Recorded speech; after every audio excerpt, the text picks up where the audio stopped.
Farrier Files tonight, a young mentally disabled man held in a Middle Tennessee jail says that fellow inmates raped him every day for 8 months. Well, now the charges that put him in jail are under question. And Dennis Farrier now with this exclusive Fox 17 News investigation. And we do want to warn you, some of these details may be disturbing. Will Ferrell is in the awful position of both being accused of a crime and being the victim of a crime. Will Ferrell is under house arrest here with his mom in their Waverly home. Ferrell is charged with child rape. He signed a statement that he may have accidentally touched the vagina of a 7-year-old girl he was playing with on a trampoline. But that allegation is now overshadowed by what happened to him at the Humphreys County Jail.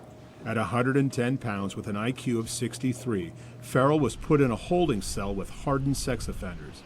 What happened was as bad as anything you can imagine.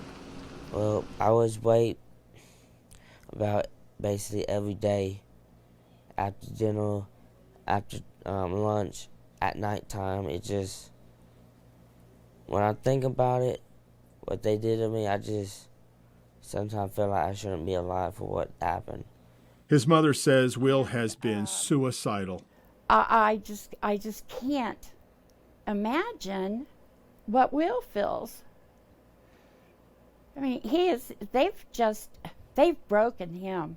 Ferrell says it went on for 8 months, including having hot sauce bottles stuck up his rectum. So why didn't he tell anyone? He says he was too scared. Public Defender Jake Lockhart says after talking to Ferrell for hours about everything that happened, he understands why Will was scared silent.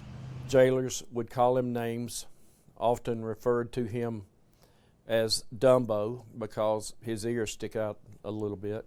He was being raped and tortured by inmates and made fun of by jailers, so he didn't feel comfortable going to anyone there. Humphreys County Sheriff Chris Davis says they had Will Ferrell listed as competent and that as soon as they were made aware of the rapes, they moved him and charged these 3 men with rape: Jonathan Rice, Michael Brunette, and Benjamin Baker. It doesn't undo what's happened to Mr. Ferrell. I mean, he's a young man, 110 pounds, IQ of 63, raped repeatedly, tortured in that jail. Lockhart is hoping the Tennessee legislature will see this story and make it illegal to place disabled prisoners with hardened criminals. Because there's another terrible twist to all this. Will Ferrell's DNA was not found on the sexual assault victim. The DNA belongs to another unidentified man.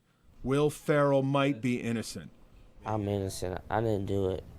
Lockhart is asking for the charges to be dismissed, but he is also concerned about the bigger picture. I want people to know what happened to Will Ferrell, and I want people, as I think most will, to demand that there be changes in the law made to protect young people like this. It's puzzling. Ferrell signed a confession, yet his DNA is not on the victim. We have exclusive access to the video of the so-called confession. You'll want to see this. The investigation will continue. I'm Dennis Farrier, Fox 17 News.